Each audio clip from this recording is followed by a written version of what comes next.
La compagnie Le Vent se lève, il faut vivre est installée en Haute-Vienne depuis un an.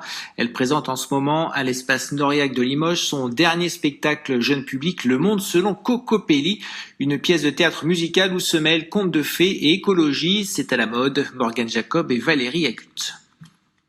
Pinocchio, ça vous dit quelque chose? C'est bien ce que je pensais.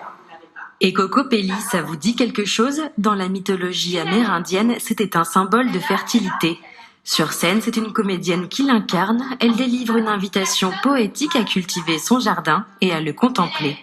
On utilise des contes que tout le monde connaît pour les emmener dans un univers qu'ils connaissent, donc c'est un peu rassurant. Et nous, à l'intérieur de ça, on a le même vocabulaire, du coup, on peut un peu tisser autre chose ensemble.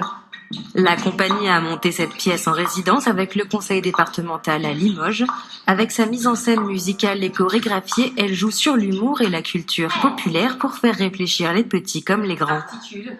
On monte sur scène pour délivrer un message qui nous tient à cœur. On fait du théâtre plutôt engagé, avec plusieurs niveaux de lecture. On a envie d'essayer de parler au plus grand nombre de gens possible, que ce soit les enfants qui emmènent leurs parents, qui emmènent leurs grands-parents. Cette compagnie parisienne s'est installée en Haute-Vienne il y a un an et elle compte bien s'ancrer dans le territoire.